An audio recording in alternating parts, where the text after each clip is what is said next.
네, 오늘은 룻기 말씀을 같이 나누고자 합니다. 룻기는 이 모압 지방의 이방 여인 룻의 믿음과 사랑에 대한 이야기입니다. 우리가 잘 알고 있지요. 룻기의 내용은 한 편의 드라마와도 같습니다. 이 드라마를 간단히 소개하자면 베들레헴에 살던 유다 족속 중에 엘리멜렉이라고 하는 사람이 있었습니다. 그가 살던 곳에 흉년이 드니까 이 엘리멜렉이 가족을 이끌고 모압 지방으로 이주를 하게 됩니다. 그에게는 아내 나오미와 두 아들 말론과 기럯이 있었습니다. 그의 가족은 모압 지방에서 한 10년 정도 살게 되는데 그 사이에 엘리멜렉이 먼저 세상을 떠났고요. 그리고 두 아들은 모압 여인 오르바와 룻을 아내로 맞이하게 됩니다. 그런데 그만 그 두 아들 말론과 기론도 어머니와 아들을 두고 먼저 세상을 떠나게 되죠.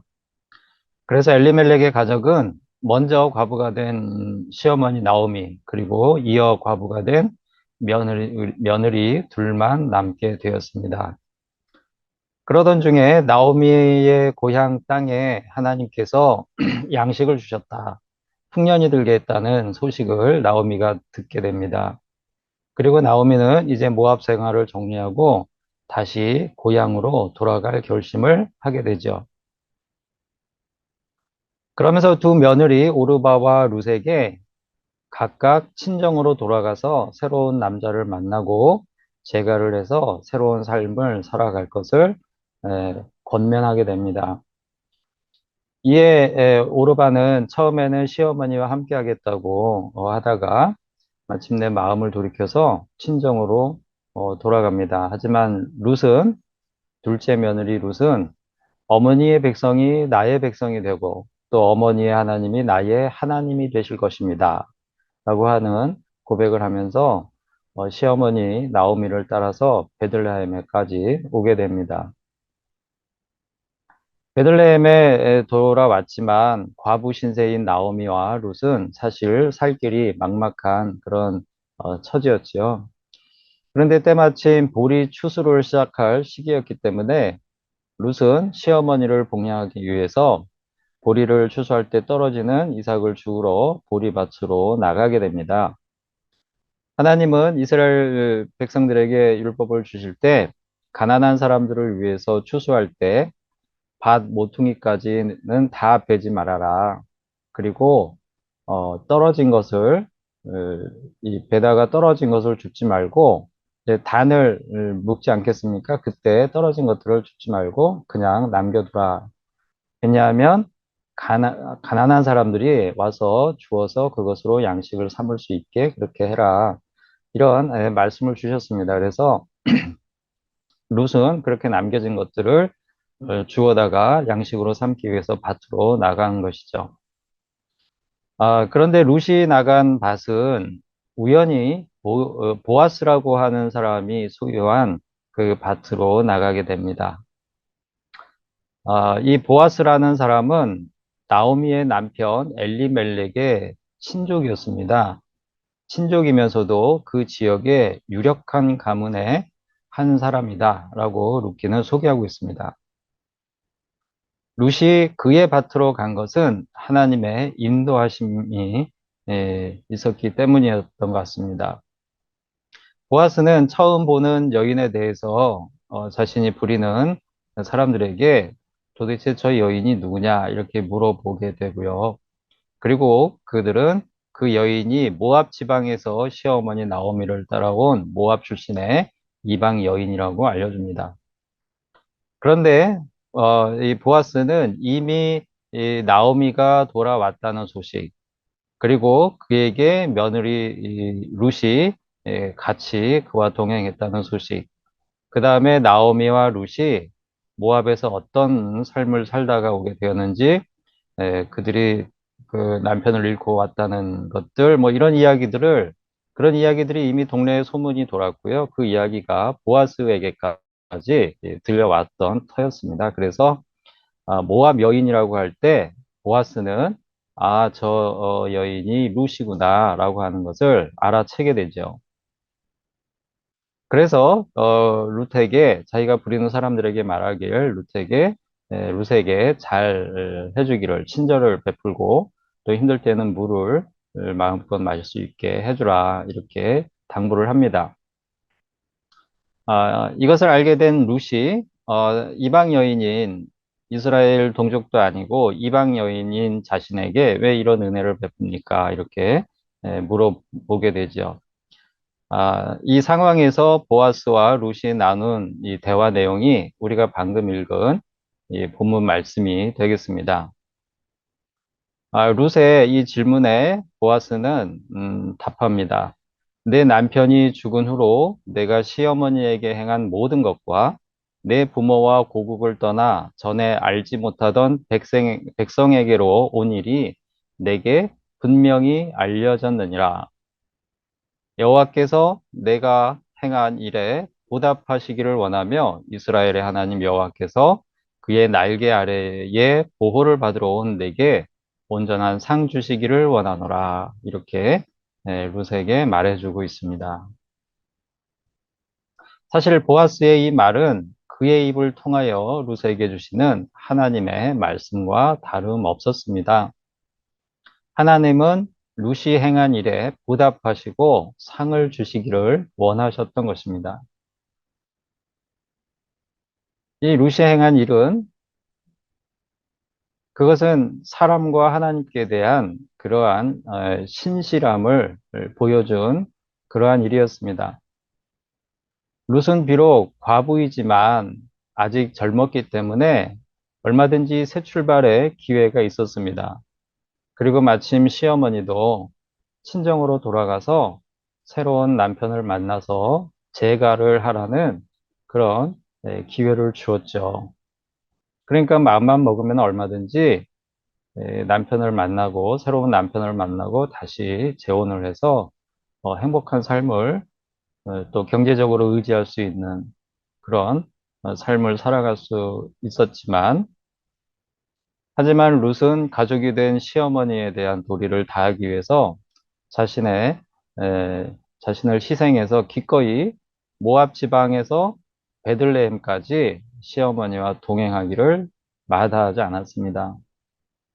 또한 룻이 시어머니 나오미를 따르면서 한 고백으로 볼 때 룻은 시어머니뿐만 아니라 하나님께 대한 신실함도 지키고자 노력했던 사람이라는 것을 우리가 알 수가 있습니다. 이런 룻에게 하나님은 보아스의 말대로 룻이 행한 일에 보답해 주십니다. 그날 이 일을 겪고 나서 집에 돌아가는 룻이 밭에서 있었던 일을 시어머니 나오미에게 말을 합니다. 그러자 나오미는 보아스라고 하는 사람의 이름을 듣고 그가 자신의 남편 엘리멜렉의 친족이고 또 이스라엘의 율법에 따라 엘리멜렉의 가문의 그 기업을 이어줄 인물인 것을 알고 있지요. 이스라엘에는 고엘 제도라는 것이 있어서 이런 일이 생겼을 적에 친족 중에서 그 기업을 이어줄 그런 책임을 지도록 하나님께서 율법을 주셨습니다.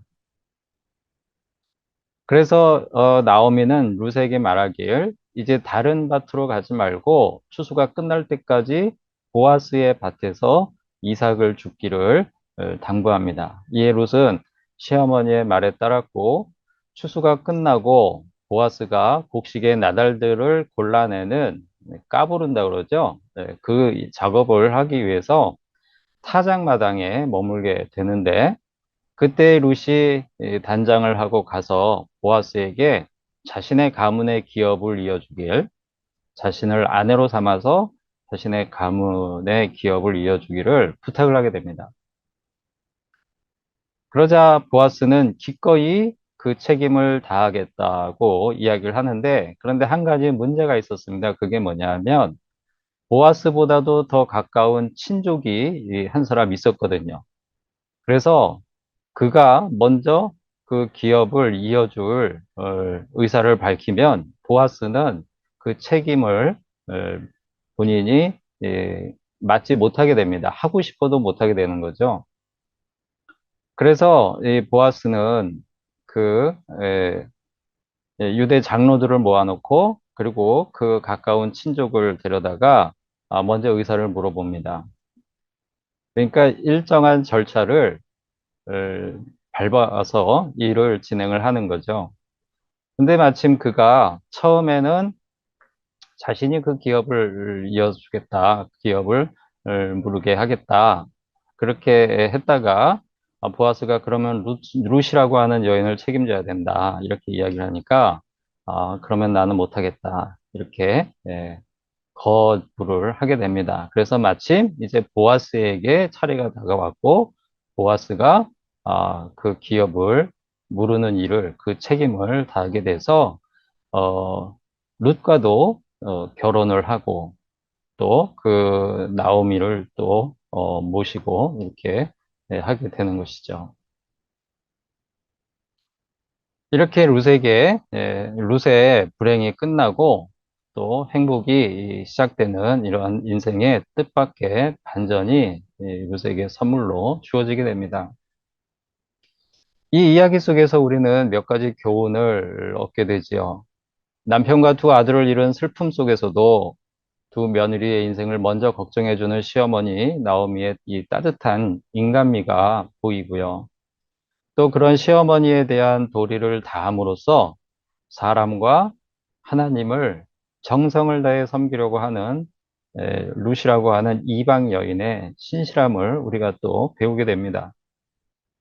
그리고 또 보아스의 모습을 통해서는 하나님께서 정하신 율법에 따라서 어려운 처지에 있는 그런 친족 나오미와 룻에 대한 책임을 회피하지 않고 그것을 기꺼이 짊어지려고 하는 이 보아스의 모범적인 신앙 그리고 윤리의식을 보게 됩니다. 간단히 말해서 이 나오미와 룻, 보아스의 이야기를 통해서 하나님을 믿는 신앙 그리고 그 믿음의 실천이 빚어내는 아름다운 러브 스토리를 우리가 즐거운 마음으로 감상하게 된다는 것이죠. 그리고 또 그 믿음의 사람들을 돌보시는 하나님의 섭리와 사랑을 음미하게 되는 것 같습니다. 그런데 이 룻의 이야기가 이렇게 진행이 되는데 우리가 룻기 1장 1절을 보면 이러한 교훈들에 더해서 또 하나의 중요한 가르침을 얻게 됩니다. 룻기 1장 1절 말씀을 우리 같이 한번 읽어보겠습니다.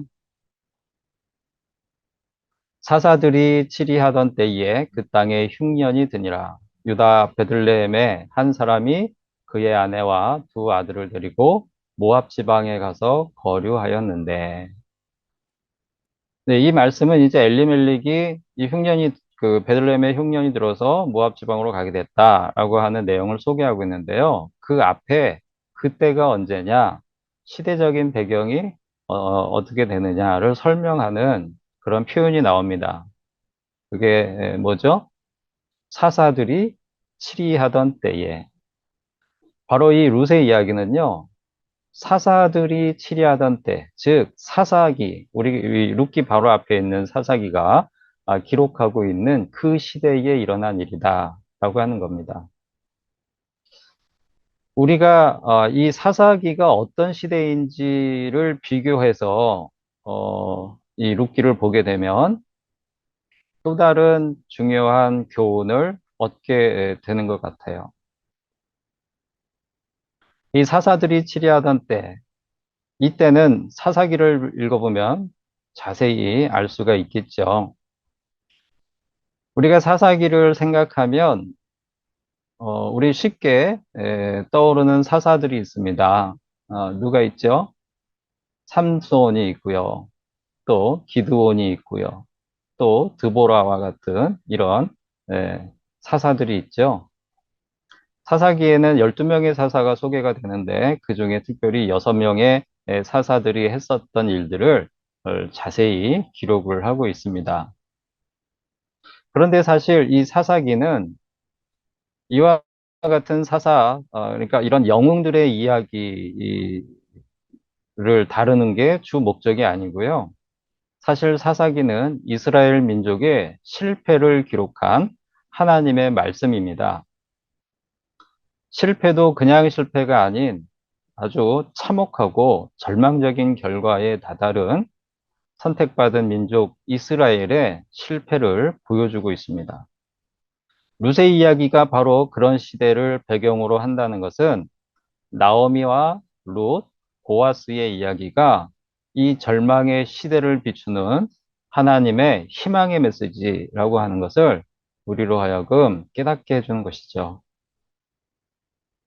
사사기 1장을 보면 약속의 땅 가나안에 들어간 이스라엘 민족이 하나님의 명령대로 가나안 원주민들을 몰아내는데 실패했음을 1장에서부터 하나님은 기록하십니다. 여호수아가 죽고 영적인 그리고 정치적인 지도자가 없는 그런 이스라엘 민족은 이제 각 지파별로 분배받은 지역에서 남은 가나안 족속들, 원주민들과 계속해서 전쟁을 치르게 되죠. 그런데 그들을 다 몰아내지 못했다. 이렇게 사사기 1장은 기록합니다. 그래서 이 각 이스라엘 지파들은 그들을 몰아내지 못하고 남은 자들을 노역을 시켰다. 이렇게 나와요. 그러니까 종으로 부리듯이 그런, 그런 관계가 형성이 되고 그리고 그거에 만족을 하게 됩니다. 그리고서는 그들과의 공존을 택하게 되죠. 하나님은 다 몰아내라고 그랬는데 그들은 공존을 택하게 된 거죠. 그 결과 약 300년의 사사 시대에 걸쳐서 하나님과 이스라엘 백성의 관계는 일정한 패턴이 자리 잡게 됩니다. 사사기 2장은 그 패턴이 어떤 것이었는지 소개하고 있습니다. 우리 사사기 2장 16절에서 19절 말씀을 같이 한번 읽어보겠습니다. 여호와께서 사사들을 세우사 노략자의 손에서 그들을 구원하게 하셨으나 그들이 그 사사들에게도 순종하지 아니하고 오히려 다른 신들을 따라가 음행하며 그들에게 절하고 여호와의 명령을 순종하던 그들의 조상들이 행하던 길에서 속히 치우쳐 떠나서 그와 같이 행하지 아니하였더라. 여호와께서 그들을 위하여 사사들을 세우실 때에는 그 사사와 함께 하셨고 그 사사가 사는 날 동안에는 여호와께서 그들을 대적의 손에서 구원하셨으니 이는 그들이 대적에게 압박과 괴롭게 함을 받아 슬피 부르짖음으로 여호와께서 뜻을 돌이켰음이거늘 그 사사가 죽은 후에는 그들이 돌이켜 그들의 조상들보다 더욱 타락하여 다른 신들을 따라 섬기며 그들에게 절하고 그들의 행위와 패역한 길을 그치지 아니하였으므로. 네, 여기 보면 이제 세월이 흘러서 여호수아가 죽고 하나님께서 이스라엘 백성들에게 베푸셨던 놀라운 그러한 일들을 직접 경험하지 못한 그런 세대가 각 지파의 지도자가 됩니다. 그렇게 되니까 그들은 바로 하나님을 버리고 가나안의 이방 신들을 쫓아 섬기는 배교 행위에 빠지게 됩니다. 이에 하나님은 남겨진 가나안의 이방 민족들을 들어서 그들을 심판하시죠. 그러면 그들은 그때 그 민족들의 압제에 괴로워하면서 하나님께 부르짖습니다. 그러면 하나님은 사사들을 세우셔서 그들을 구원하십니다. 그리고 평화가 찾아오죠. 그런데 평화가 찾아오면 이스라엘 민족은 다시 이방신을 섬기며 그들의 음행과 부도덕한 삶을 금방 따라가게 됩니다. 그러면 하나님은 다시 심판하시고 이스라엘 민족은 다시 부르짖고 하나님은 또다시 사사를 보내 구원하시는 이런 과정이 사사 시대에 하나님과 이스라엘 민족의 관계에서 반복되는 패턴이 되었습니다. 그런데 사사기는 이 거듭되는 역사의 패턴이 불행하게도 이스라엘 민족의 불순종과 타락이 더 악화되는 방향으로 흘러갔음을 보여줍니다. 사사들도 온전하지 못했고요. 그리고 이 이스라엘 민족의 타락은 더 심해져 갔다는 것을 보여주는 것입니다. 그래서 사사기 마지막에 가면 17장부터서 보면 하나님께서 얼마나 타락했는지 그 참상을 기록으로 남기셔서 우리들에게 보여주고 계십니다. 간단히 말씀을 드리자면 17장에는 한 가문의 타락을 보여줘요. 그 다음에 지파의 타락을 보여주고요. 그 다음에 전체의 이스라엘 민족의 이 혼란한 그런 모습을 보여주게 됩니다. 17장에 보면 미가라고 하는 인물이 나오는데 이 미가가 자기 어머니의 은을 훔쳐요. 그랬다가 이제 어머니에게 돌려주는데 어머니가 그 은을 받고서는 도둑질한 거잖아요. 그러니까 훈계하고 가르쳐야 되는데 그것이 아니라 아들이 돌려준 은의 일부를 가지고 무엇을 하냐 하면 가나안 민족들이 하는 그 행위를 그대로 하는데 그게 뭐냐 하면 신상을 만듭니다. 우상을 만드는 거예요. 하나님은 십계명에서 분명히 그 어떤 것으로도 부어 형상을 만들지 마라, 신상을 만들지 마라 이렇게 말씀하셨는데 그것을 어기고 신상을 만들어서 아들 미가에게 갖다 줍니다. 그러니까 미가가 그것을 받아 들고 자기 아들들 중에 한 사람을 제사장으로 세웁니다. 자기 마음대로 레위인도 아닌 자기 아들들의 들 중에 하나를 제사장으로 세우는 것이죠. 그런데 어느 날 레위인이 이 미가가 사는 동네에 왔어요. 베들레헴 출신의 레위인이. 그러니까 미가가 이 레위인인 걸 알고 그 사람한테 제안을 합니다. 내가 너에게 돈을 주고 네가 먹고 살 수 있게 해줄 테니까 여기에 남아서 나의 제사장이 되라 이렇게 제안을 하게 되고요. 그때 그 레위인이 그것을 흔쾌히 수락을 하고 미가의 개인 제사장이 되는 것입니다. 미가가 그렇게 한 것은 17장 마지막 절을 보면 그렇게 하면 하나님께 복을 받을 줄로 알았기 때문에 그렇게 했다. 또 그렇게 기록하고 있어요.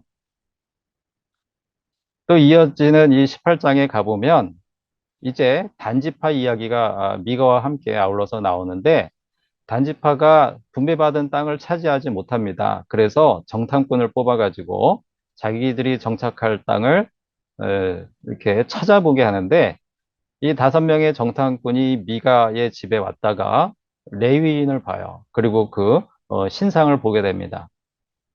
그리고 돌아간 다음에 무리를 끌고 와서 그것을 무력으로 다 뺏어가요. 굉장히 도덕적으로 타락한 것이고요. 그 다음에 종교적으로도 타락한 모습이 지파를 통해서 또 나타나게 되죠. 그리고 또 이어지는 19장부터는 더 참혹한 종교적, 도덕적인 타락의 참상을 보여줍니다. 우리가 알고 있듯이 에브라임 산지에 사는 레위 사람이 한 사람 있는데 그에게 첩이 있고요. 그런데 그 첩이 행음을 합니다. 그리고 나서 친정으로 돌아가 버려요. 4개월 동안 돌아오지 않으니까 이 레위인이 자신의 첩을 찾으러 그 친정으로 찾아갑니다. 그리고 이제 첩을 데리고 돌아오는 길에 베냐민 지파의 성읍 기부에 가서 기부아라고 하는 곳에 가서 하룻밤을 묵게 되는데 마치 그 옛날 하나님의 사자가 롯의 집에 머물 때 소돔 사람들이 와서 우리가 관계할 테니까 그 사람들을 내놔라 했던 것처럼 이 기브아의 베냐민 지파의 이 불량배들이 그 집을 찾아가서 이 레위인을 내놔라 이렇게 합니다. 그랬을 때 나중에 어떤 일이 벌어지냐면 첩을 내주게 되고요. 그 첩을 밤새 성폭행하고 죽여버리죠. 다음 날 이 첩이 그 집의 문 앞에 엎드려져 죽어 있는 것을 보고 이 레위인이 그 첩을 데리고 집으로 돌아가서 12조각으로 시신을 토막을 내고요. 그 토막을 12지파에게 보냅니다. 이러한 일이 있었다. 그러니까 그것을 보고 각 지파에서 이제 놀래겠죠.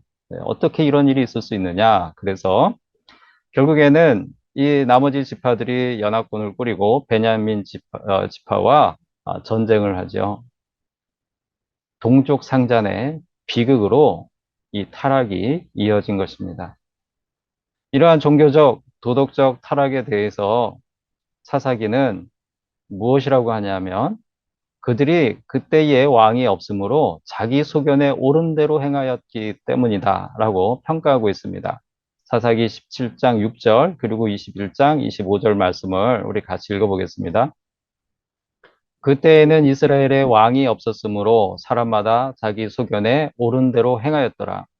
그때에 이스라엘에 왕이 없으므로 사람이 각기 자기의 소견에 옳은 대로 행하였더라. 사람마다 자기 소견에 옳은 대로 하나님의 뜻에 순종하는 것이 아니라 자기 소견에 옳은 대로 행하는 모습. 이게 사사기의 타락한 모습의 근본적인 원인이었는데, 그런데 사실 우리가 사는 이 사회에도 너무나 쉽게 자기 소견에 옳은 대로 살아가는 그러한 모습을 보게 되는 것 같습니다. 저희 국수집에 오시는 그 가나안 성도님들이 계시는데요. 그분들이 지금은 교회를 다니다가 안 다니시는 그런 분들인데, 그런 분들이 교회에서 상처받은 이야기를 많이 합니다. 목사님들이 하나님의 뜻이다라고 하면서 옳지 못한 그러한 모습들을 보이면서 하나님의 뜻을 갖다 붙이는 그런 모습들. 자기 소견에 옳은 대로 하면서 그것을 거기에 하나님의 이름을 갖다 붙여서 명분을 삼고 또 그러면서 자신들의 개인적인 이익을 취하는 그런 모습들을 보면서 상처받은 사람들이 많이 예, 있는 거죠. 많은 이 목사님들 그리고 또 장로님들 교회를 사유화하는 그런 모습들이 또 많이 있습니다. 사회적으로 이 신앙이 무너지니까 도덕적으로도 타락하고요. 사회는 점점 약육강식의 그러한 사회가 되어가고 다들 경쟁하기에 바빠서 선하고 옳은 삶을 살기보다는 돈과 권력을 최고의 가치로 여기며 사는 그런 사람들이 우리 주위에 참 많이 있습니다. 그러다 보니까 타락과 범죄가 일상이 되어가는 세상에 살고 있고 사사시대와 같이 희망을 보기 어려운 그런 암울함이 절망감과 슬픔과 고통을 우리에게 안겨주고 있죠. 우리가 그런 시대를 살아가고 있는 것입니다. 때로는 희망을 찾기가 어려워서 우리가 하나님의 말씀대로 사는 것이 과연 잘 사는 것인가, 이것이 옳은 것인가, 우리 믿음에 대해서 회의가 들기도 합니다. 하지만 바로 이 같은 시대에도 룻을 비롯하여 나오미와 보아스와 같이 신실한 마음으로 하나님을 섬기며 자신을 희생하는 이타심으로 타인을 섬기고 또 어려움에 처한 사람에 대한 책임을 다하려는 이 믿음의 사람들이 있었음을 룻기는 우리에게 보여주고 있습니다. 하나님이 그러한 사람들의 그들이 행한 일들을 기억하고 보답해 주신다라고 하는 것을 우리에게 강력하게 전달하고 있는 것이죠. 그러니까 우리도 어떻게 살아야 된다라는 그런 마음을 가질 수 있을까요? 룻과 같이, 나오미와 같이, 보아스와 같이 그 절망적인 시대에도 불구하고 하나님 앞에 신실하게 또 윤리적으로 책임을 다하고 선을 행하면서 살려고 했었던 그들과 같이 우리들도 그렇게 살아야 되는구나. 그게 희망이 있구나. 이런 것을 알게 하시는 것이죠.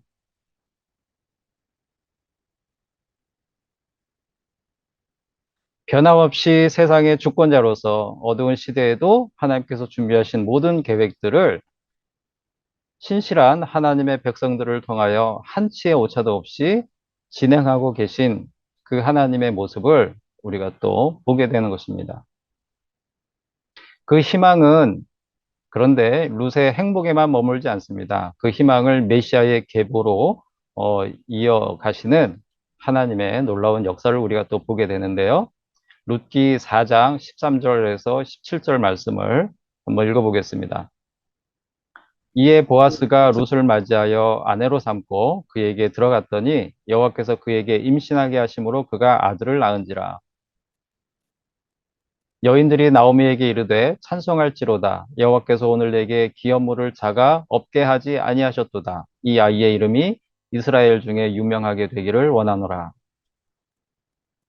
이는 내 생명의 회복자이며 내 노년의 봉양자라.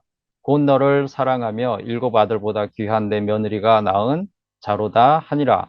나오미가 아기를 받아 품에 품고 그의 양육자가 되니 그의 이웃 여인들이 그에게 이름을 지어주되 나오미에게 아들이 태어났다 하여 그의 이름을 오벳이라 하였는데 그는 다윗의 아버지인 이새의 아버지였더라. 아멘. 하나님은 그 어두운 시대에 룻과 보아스의 후손으로 다윗을 예비하신 것입니다. 그리고 장차 그 다윗을 통하여 메시아가 태어나게 되는 것이죠. 룻에게 내가 행한 일에 보답을 하겠다고 하신 하나님의 말씀은 그렇게 놀라운 일들로 성취되어 갈 것입니다. 사랑하는 성도 여러분, 우리가 사는 세상도 신앙인이 신앙인을 믿지 못하고 교회가 교회를 서로 신란하고 비난하고 서로 자신의 신앙이 옳다고 서로 자신의 소견이 옳다고 주장하는 그러한 모습을 많이 봅니다. 마치 미가가 했던 것처럼 개인적으로, 사회적으로, 집단적으로 하나님께 배교하고 또 도덕적으로 타락한 그런 모습들을 또 우리가 많이 보죠. 그러한 사회를 지켜야 할 교회가 오히려 타락하는 그런 모습을 보면서 우리는 희망을 어디에서 찾아야 할지 암울한 마음을 갖고 살아갈 때도 많이 있는 것 같습니다. 어떤 신앙인들은 마치 선택받은 이스라엘 민족이 가나안의 신앙과 문화에 물들어 갔듯이 겉은 크리스찬이지만 속은 세상의 가치관에 물들어 살아가기도 합니다. 그런 모습을 보다 보면 우리도 희망을 잃고 회의에 빠지고 세상의 가치관의 마음이 흔들릴 수 있지요. 얼마든지 그럴 수 있습니다. 하지만 하나님은 그 와중에도 신실한 사람들을 찾아서 하나님의 계획을 성실하게 이루어 가시는 분이심을 우리가 기억할 수 있기를 바랍니다. 그래서 지금 우리가 행하는 일들이 룻과 같이 결국에는 하나님의 아름다운 보상을 받는 일들이 될 수 있기를 소망합니다. 우리 다 같이 기도하시겠습니다. 하나님 아버지, 저희가 사는 이 세상이, 이 사회가 사사 시대와 같이 희망이 보이지 않는 절망의 시대로 느껴질 때가 있습니다. 그 순간마다 변함없이 또 지체 없이 하나님의 계획을 이루어 가시는 하나님을 바라보게 하시고 희망을 보게 하여 주시길, 그리하여 신실한 믿음으로 행하고 그 행한 일들로 인해 하나님께 잘했다 칭찬받는 저희들이 될 수 있도록 인도하여 주시옵소서. 예수님의 이름으로 기도합니다. 아멘.